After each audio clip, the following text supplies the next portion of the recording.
Hey, everybody, welcome back to the Battlefield Banter podcast. We're your hosts, Codye Black and Big John Sutton. Hey, just want to welcome everybody back. Thanks for everybody tuning in once again and all the viewership we're getting once again. Hey, great criticism out there. Hitting us all. I really appreciate that. But we're trying to do our best, great things here. So I know we just finished out in the weekend here with Oklahoma Sooners losing to my man team, Texas Longhorns. How you feel about that, Big Jack? It was a rough start for Texas. I was actually a little concerned. Oklahoma freshman quarterback going in. Quentin Ewers didn't look good from the start. I was like, this has got the recipe to just be a disaster for Texas from the get-go. But Oklahoma was Oklahoma and Texas was Texas, and in the end, Texas got the win.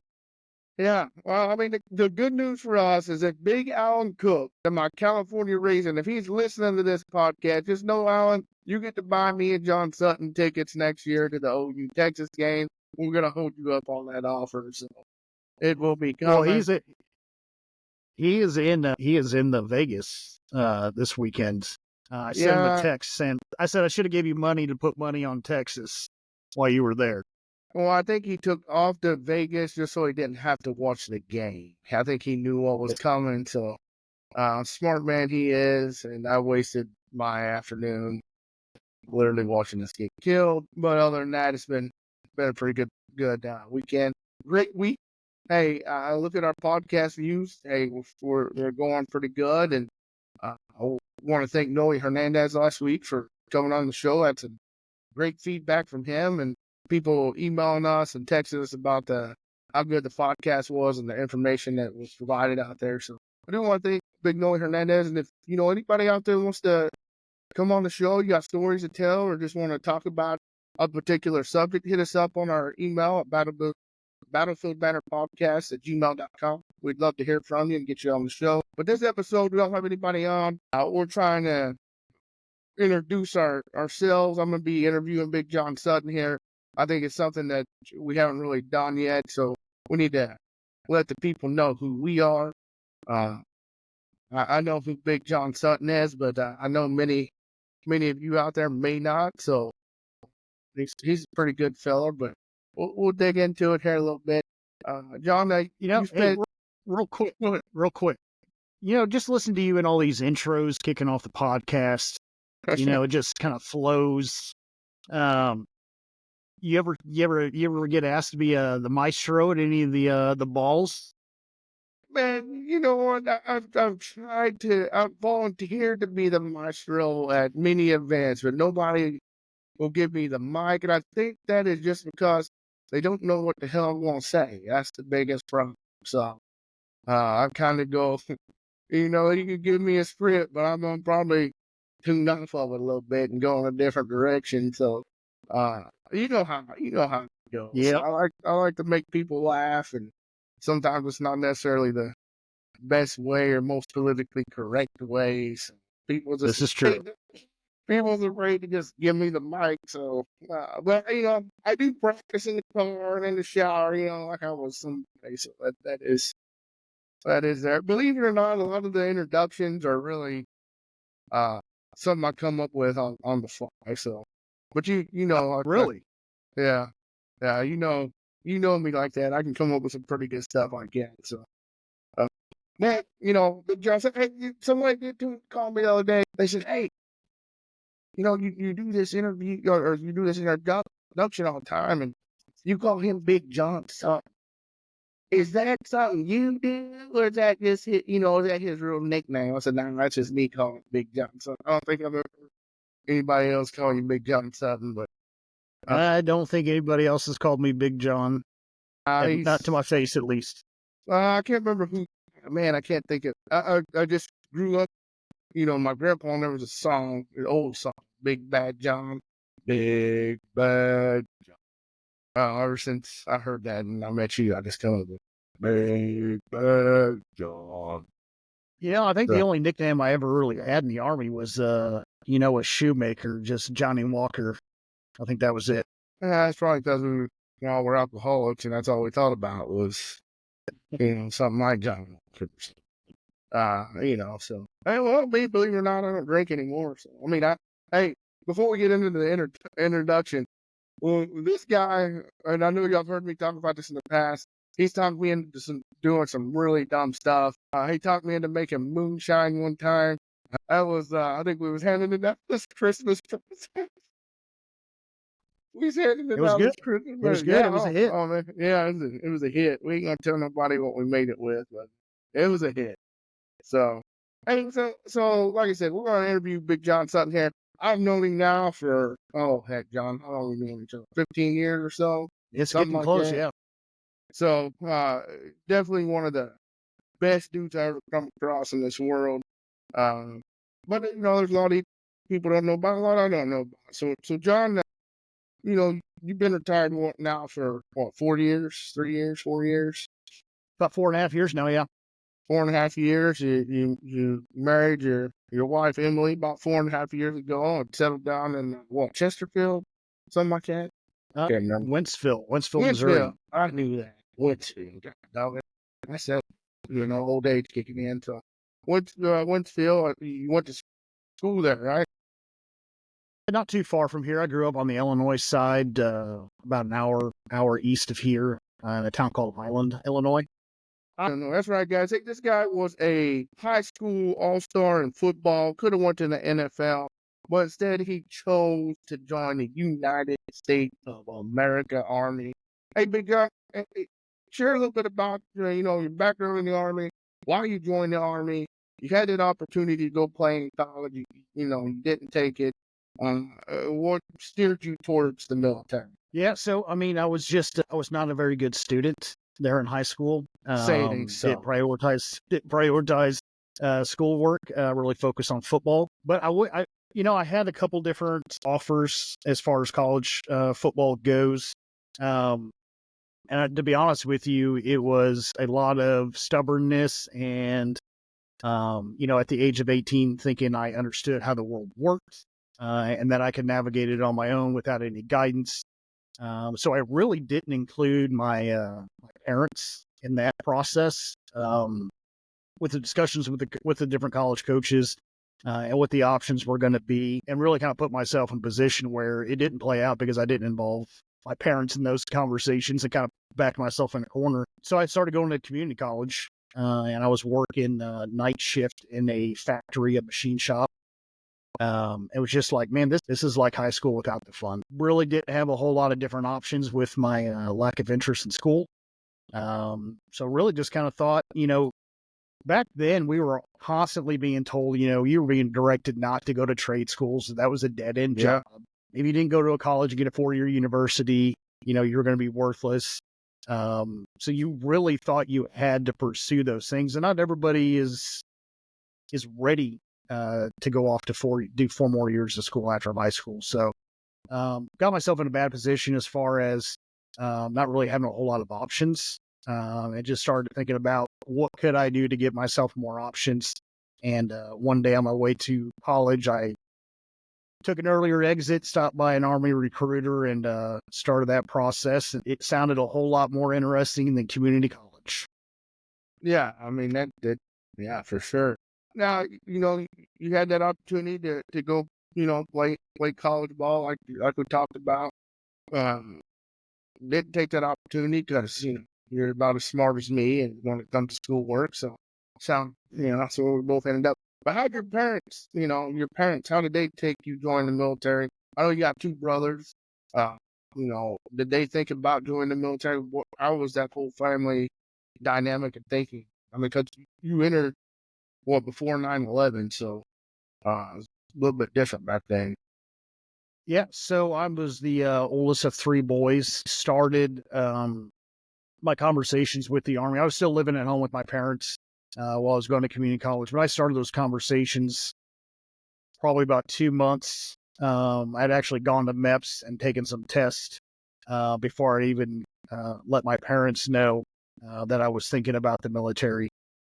So when I dropped the bomb that I'd already taken my test and had some options out there, and initially I was looking at airborne infantry. And when I was telling that to my parents at the dinner table, my mom was like, what does airborne infantry even mean? And there's 9/11 hadn't happened at this point. And my dad's like, oh, it just means they're going to drop them behind enemy lines. That's what it means to be airborne infantry. And I was like, all right. But, things changed. They weren't, I wouldn't say, huge fans of the idea initially. But they supported the decision and supported me throughout my entire career. So it was good. Ended up not going airborne infantry, but Yeah, I mean, we talked about your parents here. Now, if you're a father, if your kids come to you talking about joining the Army or any branch of the military, what would your thoughts be? What would you tell them? Because I know mine. We talked about that, earlier, but just out of curiosity after serving, what's your thoughts on your own kids serving? so I believe that we still have the most badass military on the planet. I don't think that's going to change. I don't really think it's in jeopardy of changing. But I don't. That's when I believe we have the most badass military when push comes to shove. If placed out on the battlefield, I have no doubt what our capabilities are, what the results will be. But a lot of the policies and all the stuff kind of surrounding it, I'm not in agreement with. And there's just a lot of opportunities and outside of the military as well. I didn't really want my kids pursuing that right now in their lives. I wanted them to see what other options were out there available to them. But if at any point in time anyone wanted to join, I wasn't going to be a roadblock. I just wanted them not to, just because I'd been in the military, feel like they had to pursue that same path and kind of explore and see what the other options were out there before really deciding. Yeah, I mean, we talked about before, with me, like how I felt about my kids, but for me, you tell me, I want to hear it from your perspective. But for me, I felt like once I got in the military, I was kind of then they kept trying to tell you how bad the civilian world was. But once I got out here, I'm like, man, this is all right. This ain't here. You got me into staying 20 years, So what's your thoughts about that? I mean, because I want my kids to experience stuff I didn't get to experience. I feel like for 21 and a half years, I was kind of in prison. And now I'm free, free, free, so that's just me. So what's your thoughts there, Yeah, Big J?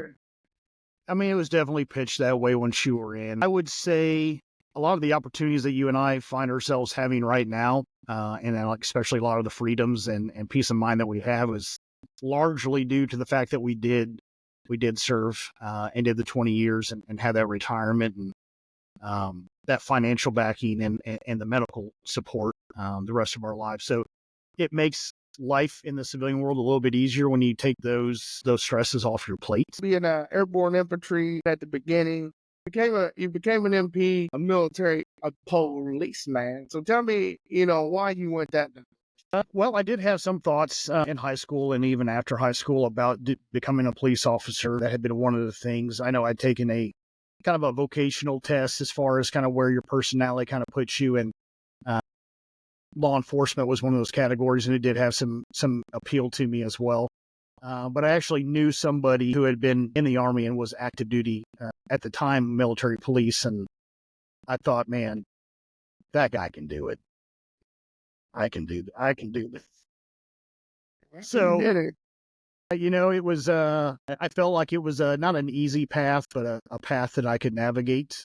Not really, because I didn't really have any understanding of the military, to be honest with you, prior to joining my parents. Neither one of my parents had served. We didn't really have any close family members that had served as well. I mean, my cousin had been in, but she was in a different branch, different experience. So I didn't really have anybody that I could draw any experience or knowledge from. You talk about it being an easy path, or easier path. Was it an easier path, or was that just a perception you had? If it was, what made it that way? If not, what made it that way for you specifically? As far as military police goes, was it an easier path? Yeah, yeah. I think in a lot of ways, yes, but not because it's an easy job. It's actually a very difficult job with a lot of different missions within that MOS responsibilities. But I think what made it easier, I mean, you always have those moments where you're like, man, what are these guys thinking? But there is some intelligence in order to become military police. So that I felt like the leaders that we had, and for the most part, most of the decisions that we made within the regiment, for the most part, made sense, and how we were structured made sense. So from that aspect, I think it was a lot easier for me to deal with. I think if I had been in one of those other MOSs where maybe bottom of the barrel gets in, I would have had more frustration with how units were ran and how they had to deal with soldiers and how they had to treat them and not treat them like adults. So I think it was easier. I think it was a better fit. I think it was a good fit for me. Yeah, no, you're spot on there. I mean, it was, I was the same way. I think what really helped me in the MP world, and probably kind of elaborate what you said, was, the MP Corps had standards. We probably had one of the highest standards throughout. I mean, the way we dressed, the way we presented ourselves, the way we handled ourselves as soldiers, leaders, that really made an impact. So you joined the military. Where did you end up after AIT, and kind of walk us through the beginning of your career, throughout your career. Tell us about some of the jobs you had. Man, you're one of the most uh, experienced people I know, and one of the most interesting. Man, his jobs were, man, interesting. So hit us with them, Big J. Tell us. Well, now that you've hyped him up a little bit, so my first unit, I came in on a 2-year contract. I had heard that there was a 2-year contract option out there. When I went to my recruiter, I was like, hey, we went to MEPS and we were actually selected MOSs and contracts. I was like, I want to do military police for 2 years. And he's like, it's not an option. Military police is not an option for a 2-year contract. I said, well, and so he made a phone call and he's like, hey, this guy will join 2 years, but it's got to be military police. Can we do anything about it? And I think it's all for show at this point.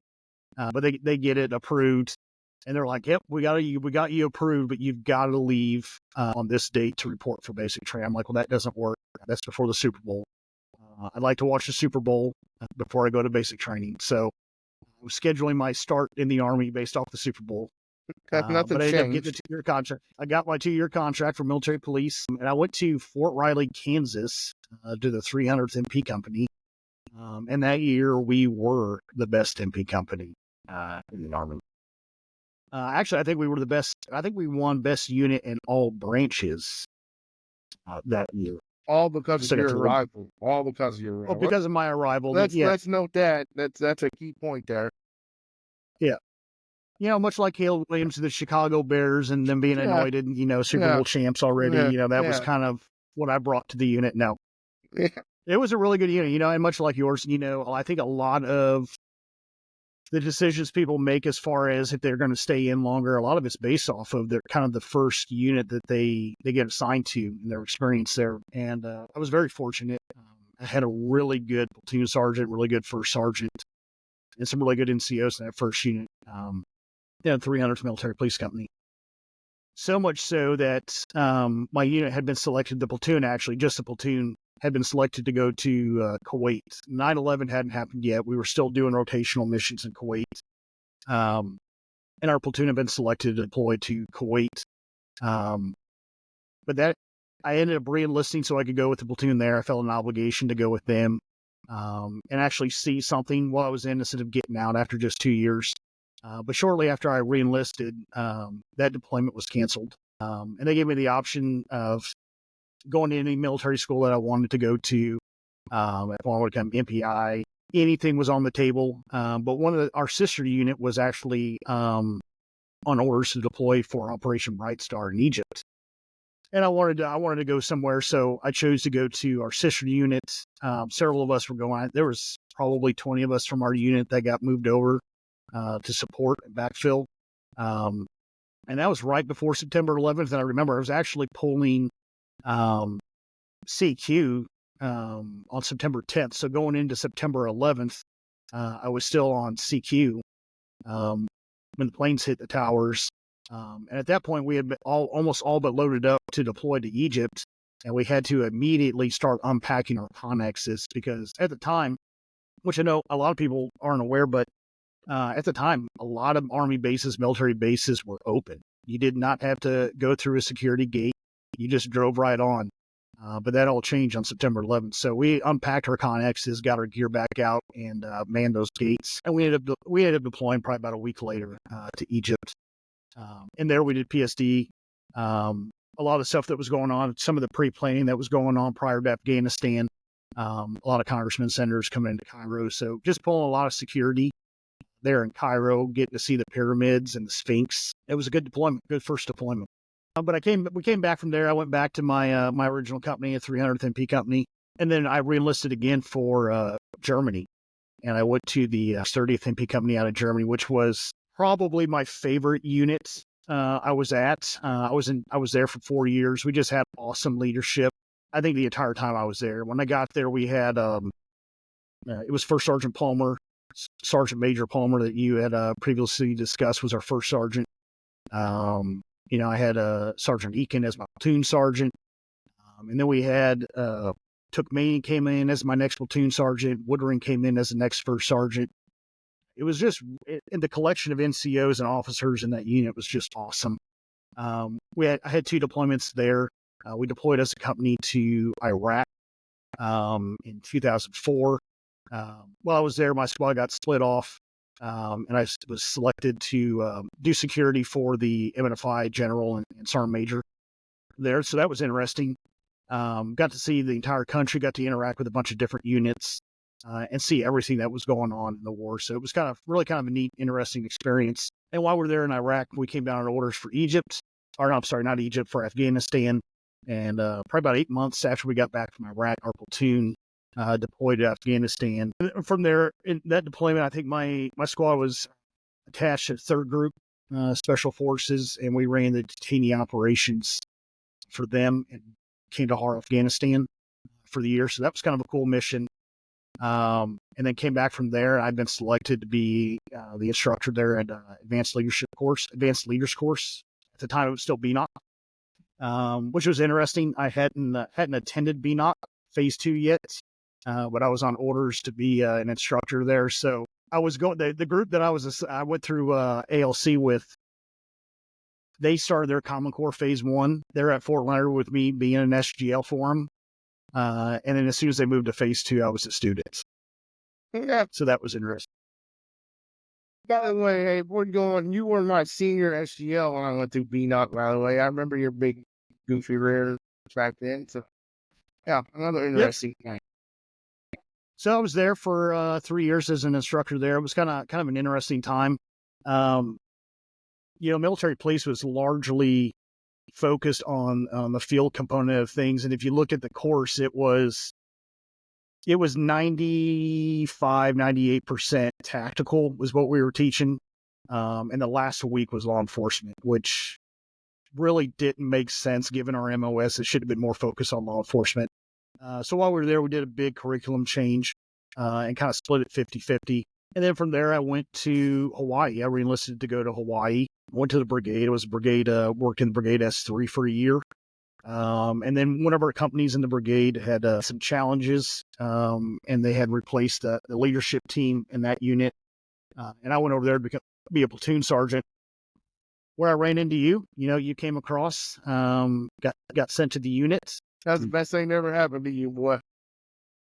It was great. So yeah, we spent 2 years together there in Hawaii in the 558 MP company.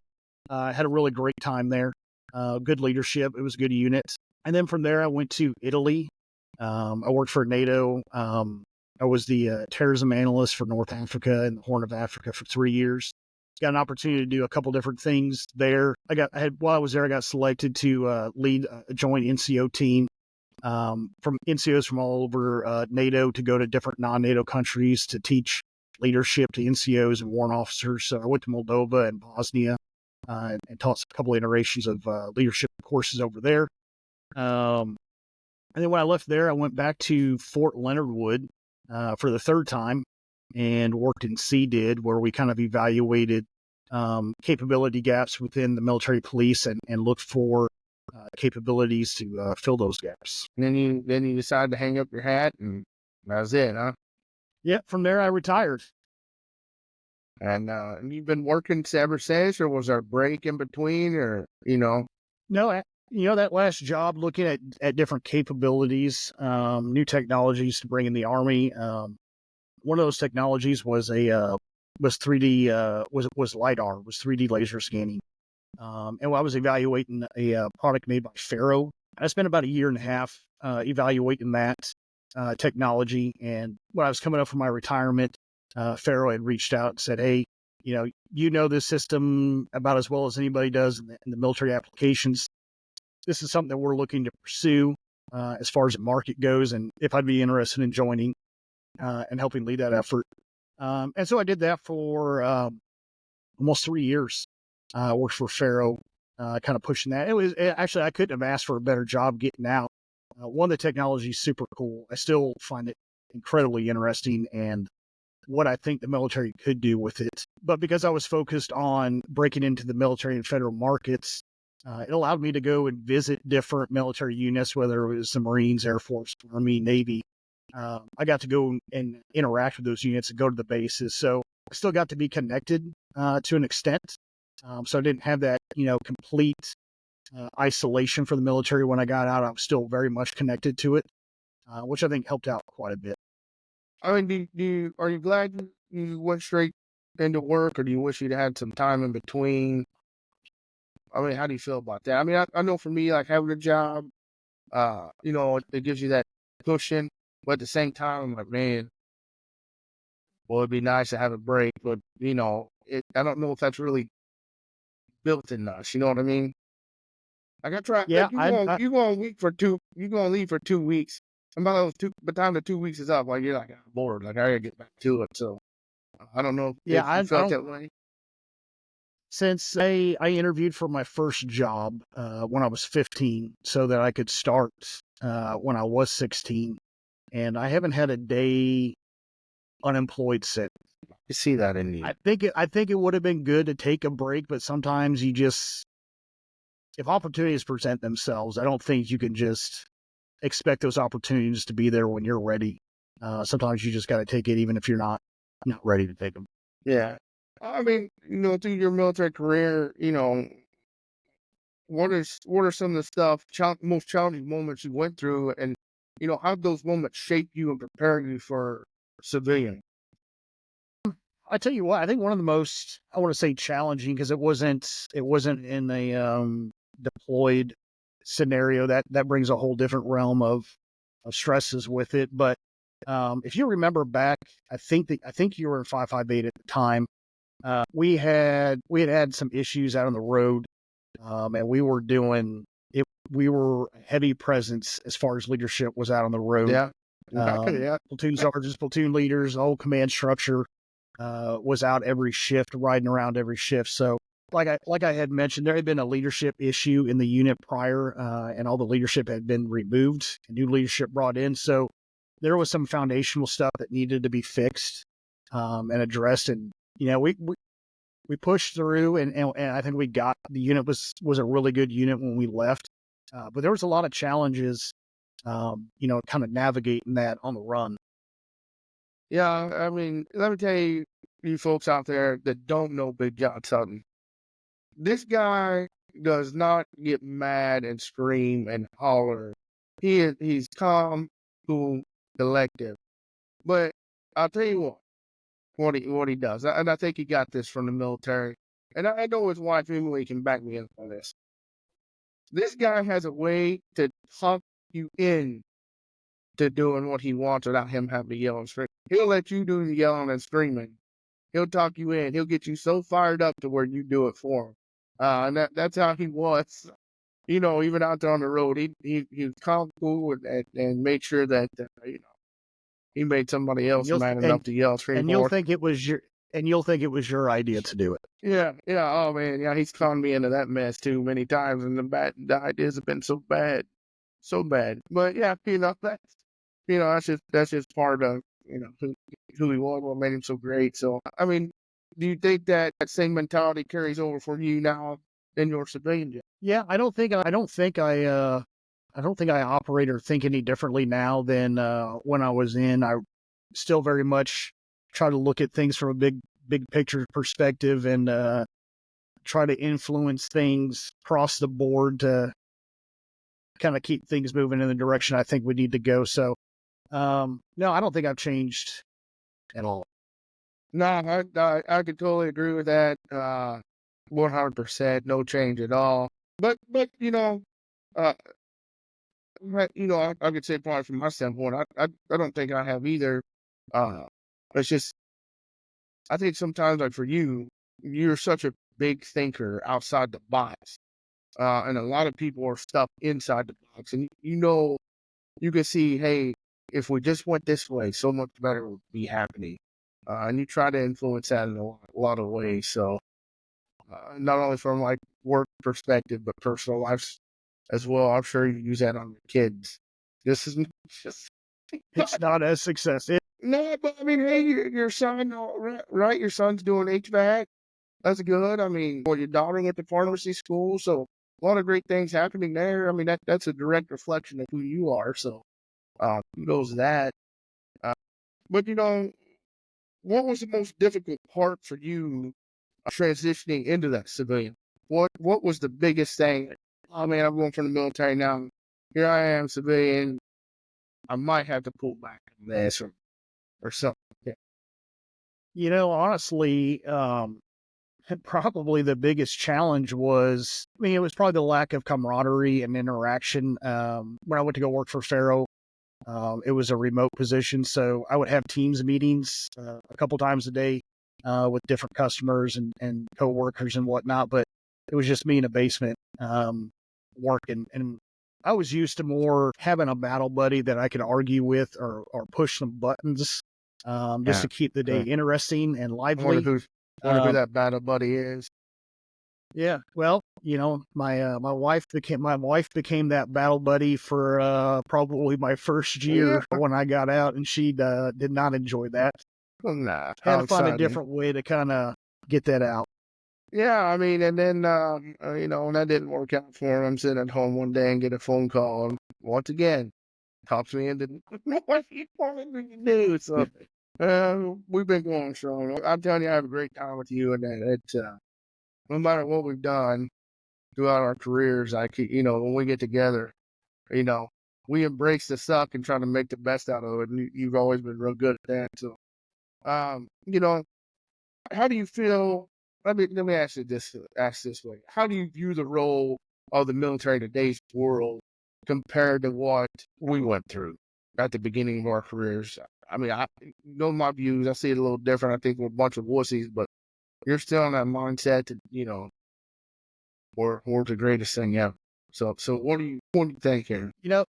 Yeah. So I have some thoughts. I actually think it's probably more challenging right now to be a young soldier in the military than it was when we were in. There weren't any options back then as far as what you could do if you were a private in basic training. It was very regimented and controlled. Um, I feel like nowadays with all the different policies and it's great that everybody's got rights and things like that, but uh, much more difficult. I think it creates a lot more distractions for the younger soldiers as they're learning a completely different life right now. And I don't know they really get the full opportunity to grasp it before they go to the first units anymore, with all those different um, distractions that they have to deal with, and drill sergeants have to deal with um, during basic training AIT nowadays. Yeah, I agree. I mean, I think there's just so much in place now. It is derived, you know, from politics or, political views to where I don't think we've seen it that much back in our day, and it made life a little bit easier for us. I can agree with you. Yes. But, we talk about, a lot of things in civilian world and civilian. Let me ask you this question. What do you think is the most misunderstood about military service when it comes to civilians? I know, we work with a bunch of civilians that really understand the military. What do you think is the most common misconception and misunderstood about what it is military do in the civilian? I would say the biggest misconception, and I am not referencing either one of us here, but the intelligence and perseverance of the military soldier, the U.S. soldier. I think we have this misconception that the folks that joined the military didn't have a lot of options. They weren't the brightest ones, otherwise they would have gone to college. But the level of intelligence and the decision making that I witness on a day-to-day basis, I don't know that I've seen that in the civilian world at that level. Yeah, I 100% agree. I mean, especially from a leadership standpoint, I don't think they understand. For me, I don't think they understand what we actually bring to the table when it comes from that leadership standpoint, and how we are able to see the bigger picture. Yeah, and the other thing I would say that was a big difference is the level of resiliency Hmm. that a typical soldier is able to endure, as opposed to somebody. Not everybody. I mean, there's people inside the military that are unable to, but and there's folks in the civilian side that are more capable of. But just as kind of a whole. Yeah, I agree. I think they just they don't understand. I think they get one thing in their mind, that's what they go with, and then with us, we're taught to have course of action 1, 2, and 3, and kind of just make a bigger view of things, so we're kind of holding on one place. Yep. Ever since you got out of the military, you've been doing great things with organizations outside, like the VFW and stuff like that. So tell us what you do out there, and the impact you guys are making on the community. I know y'all just did what a color guard or something for an event. So tell us about that. Yeah, no, I got the opportunity to be involved with the VFW a couple of years ago, and had taken over as quartermaster. We did really a lot of great things there at the post, and getting it back to where it needed to be. But actually, since I took this recent position, have not had the freedom, not freedom, but the free time really to go out there and assist and help out, volunteer the way that I had previously. So I've had to pull back quite a bit from what had been able to do with the VFW, but just the organization as a whole. I mean, it's just a great place. We have this area right now to kind of connect other veterans to tell stories. That's what the VFW is. It's a place for veterans to go to and reconnect with other folks that had shared similar experiences, and just have that camaraderie again. So it's a great organization. I would encourage anybody to sign up, even if you don't have all the free time in the world right now. Just you signing up is going to help that organization. So I would highly encourage anybody to go check out their local VFW or American Legion or any other veteran related organization out there. Yeah, I mean, absolutely, 100%. But you bring up a good point. I want to get your point of view from this. During the military, that work-life balance we have is there's really no work-life balance. It's mainly work, little life balance. But it seems like if you're, whatever you're doing right now, it sounds like you're struggling a bit with the work-life balance, with free time and stuff. How are you navigating that in your personal life or job? How's it affecting you? Yeah, I guess, I think we're both kind of similar, as in if we are a part of something, then we're all in. You're getting the full commitments. I'm not checking out when I walk out the door. So it does eat away at some of the personal family time, things that I had been looking forward to when I got out.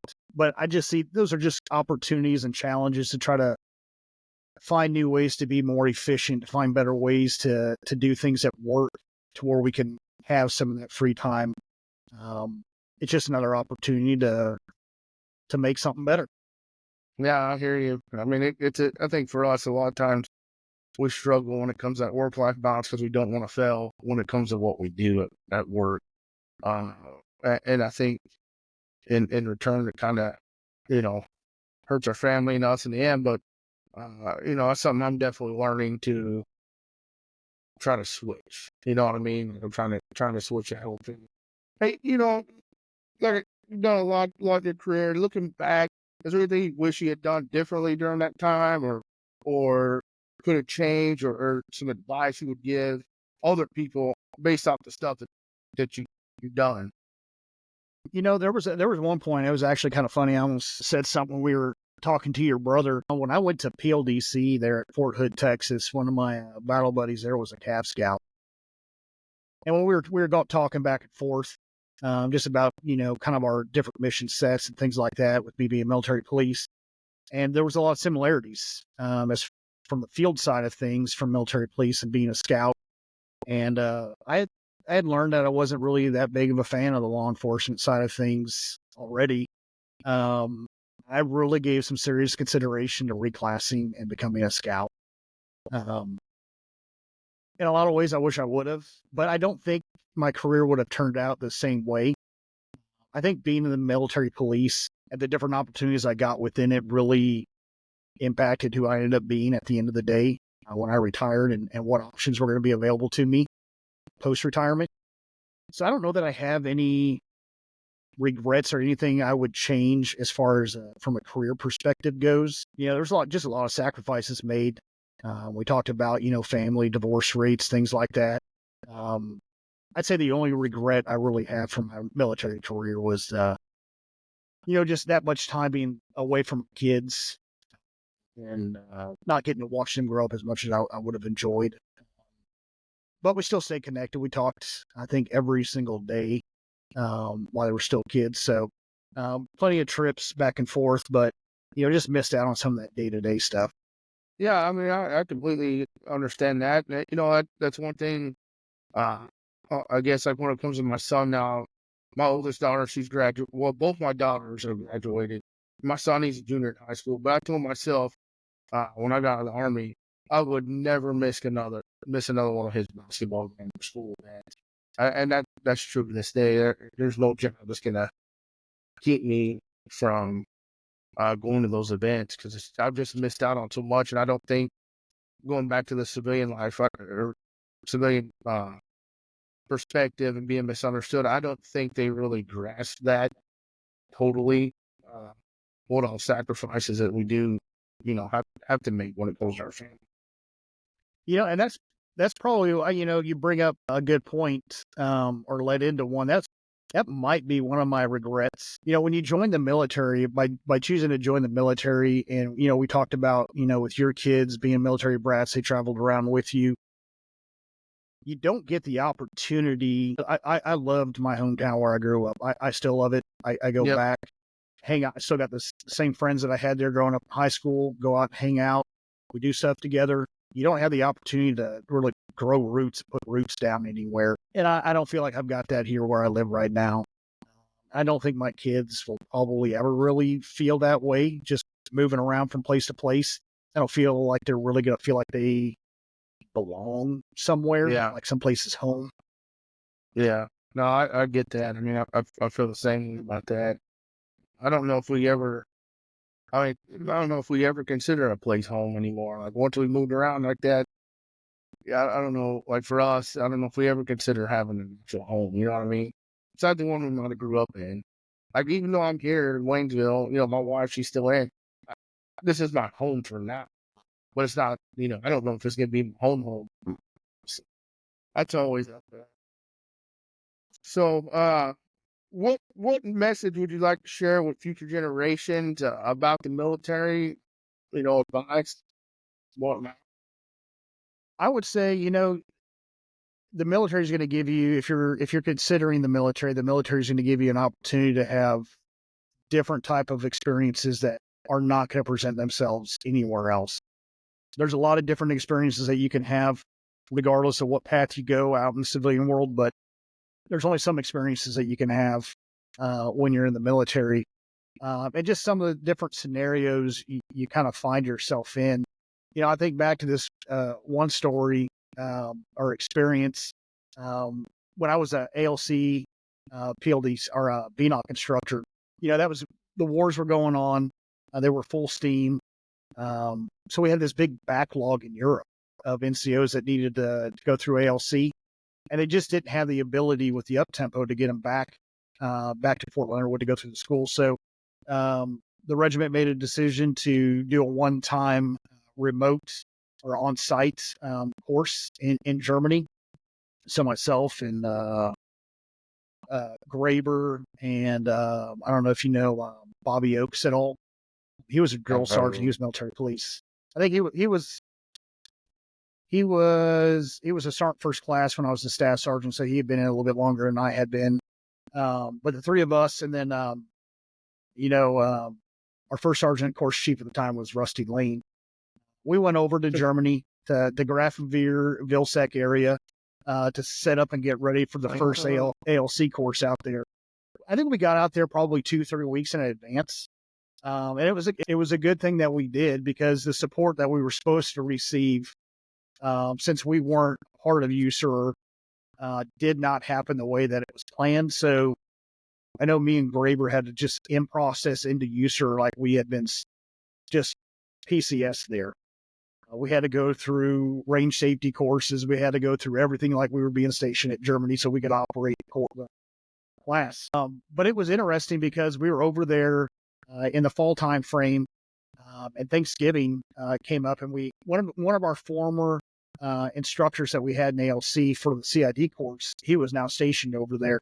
And we've been hanging out with him and his wife a few times, and they invited us over for dinner.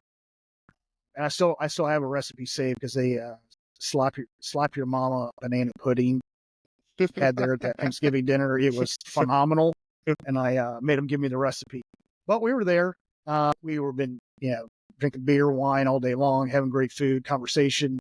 If you remember back to, I can't even remember what the system was. I don't know if it was Nintendo 64 or what it was, but you had that Bond game was like, oh yeah, the big thing before Halo and all these other things. So we're just over there playing this James Bond 007 game. And then they decided it was time for us to leave. We had crashed their house long enough. So we went over to a bar just outside of the base there in Grafenwehr-Vilseck. And it was a cool little bar. And we stayed there, and we closed that place down. But the barmaid, Rusty Lane, had been talking to several folks there at the bar, and he had struck up a conversation with the barmaid. And when we got back out to the car, he said, "Hey man, we're going to Romania tonight." I'm like, we're all like, yeah, okay. Well, Rusty had been going back and forth, because he didn't stay in Germany the whole time. He had courses going on at Leonardwood, so he was going back and forth. So he wasn't staying at the same hotel. So he actually dropped us off. He's like, "Hey, I'll be back in like 10-15 minutes. Go pack your bags. We're going to go to Romania," because we had a 4-day weekend. And we're like, yeah, sounds good. Not believing it's going to. We walked into the hotel. It was off base. Hotels in Europe are different than they are in the U.S. This was not part of a chain. It was just, all the lights were off. We walked in the front lobby, and I noticed a soldier sitting in the corner at a table. And he had an unopened bottle of Patron. And he was like, "Hey man, can you help me drink this bottle of Patron?" And I was like, shit. Walked around the front counter, walked into the kitchen, grabbed 3 glasses, brought it back out, opened up the Patron. We split it across 3 glasses, and down. Went back up to my room. We're just kind of hanging out, getting things set up to call it a night. And here comes Rusty Lane down the hallway saying, "Hey, get MapQuest pulled up. We're going to Romania." And Rob and Bobby Oakes were like, "No, we're going to go. It's too late." And I was like, man, this guy's going with us or without us. Like, somebody is going to have to go with him, because he's going. So I decided to take one for the team, and I was going to go with them to Romania. Packed a bag. I pulled up MapQuest on how to get to Romania. We didn't have GPS in cars at the time. Rusty Lane's looking at my computer monitor, just kind of looking at the directions, and he looks at it once, and he's like, "All right, I'm good." Didn't write anything down. We get in the car, and we start taking off for Romania. And we're probably 15-20 minutes into the drive, and I'm like, "Hey man, you got to pull over. I'm going to throw up. It's been a long night." And he's like, "All right, hold on one second." We're flying down the auto. I can't wait any longer. I just opened up the door as he's driving, and I throw up out the door. Close the door, continue on driving. We actually get into Austria, and it's kind of dawn at that point. And Rusty's like, "Hey, I'm going to pull over here in this rest pause for a little bit and take a nap. I need to take a nap." I'm like, "Yeah, we probably need to take a nap." So we took a nap there for a couple hours, got back up, got back on the road, and we're going. And I'm getting kind of nervous at this point. Like, we've already crossed into Austria. I don't have a passport. At that point, I didn't have a passport. The only way I had to get in and out of different countries was with a leave form and my military ID. Well, I didn't have a leave form to go with my ID, so I had no way of entering the country or justifying why I was entering the country if we did get stopped. So we're cruising, and we end up in Budapest, Hungary. And I'm like, Rusty, this is far enough, man. Like, it's only we've only got a 4-day weekend. We're like a day and a half into it already. Like, this is far enough. So he agreed. We found a hotel. At this point was really the first time I got out of the car. And when I opened up the car, I realized when I had thrown up, it was just all in the door jamb of this rental car. Not good. We get checked into the hotel. We each get a room, get cleaned up. We go into town, find a place to eat lunch, walk around a little bit, come back, and we're going to take a nap before we go out that evening. Well, I can't remember what's going on, but I'm watching the news or whatever's on TV, and there's some sort of terrorist attack going on. I can't remember where it was taking place. And I'm like, shit, nobody even knows where we're at. When we left, there was two people thought we were leaving and going to Romania. And now we're in Budapest, Hungary. I don't have a passport, so I'm like, I got to call somebody. So I called my dad up. And I'm like, hey, just in case anything happens, I'm currently in Budapest, Hungary. We just got here today. We're going to leave tomorrow and head back to Germany. But just in case something does happen, somebody knows where I was at some point to begin the search. And I think about that now and how crazy that conversation must have been on the other side. Because if my son called me now and just told me that he was in a random country, I'd be like, what the hell is going on? Like, you need to stop what you're doing. You're not making good decisions, and go back where you came from. So we rested up and went back out. When we got into a cab to go into the town, we asked the cab driver, like, where's a good place to go? We're just looking to have some drinks. And he was like, there's only two kinds of places here, which was a lot. But he said, we got these little casinos, and then there's this strip club. And we're like, well, probably have cheaper drinks at a strip club. Let's go to the strip club, and we'll just hang out there for a little bit and have some cheaper drinks. This was a bad idea. Immediately walking into this place, there was probably human trafficking violations that were occurring at this establishment. And I'm convinced the guy that was running it was in the Russian mob. But we sat down, we were ordering a couple of drinks. They kept coming around and asking us if we wanted to buy drinks for the girls. We weren't interested, but they kept coming around asking. And so finally we're like, look, it's probably going to be maybe double, triple of a regular drink. So yeah, fine. If that's going to end this back and forth, yes, we'll buy them a drink. This dude comes out. He's got this platter with these 2 uncorked bottles of wine. And I knew immediately we were screwed. And he gets to the table and he's like, hey, this is a special green apple wine, blah, blah, blah. It was 500 euros a bottle.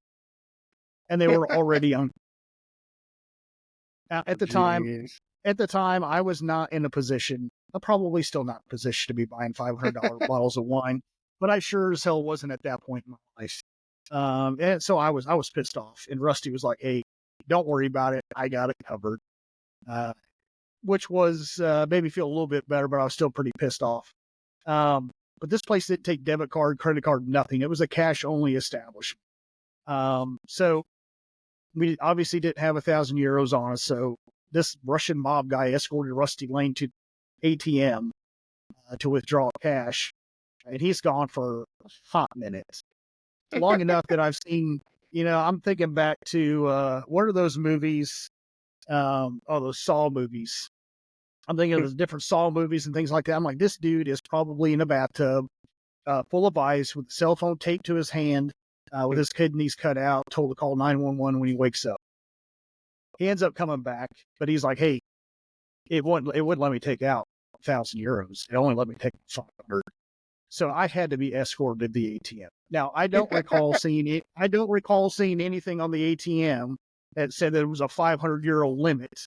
But I took out 500 euro and then just at the time explained to my wife at the time that I didn't understand the conversion rate of currency and just accidentally took too much money out of the ATM. But we paid our bill, and they were like, hey, you guys drink for free.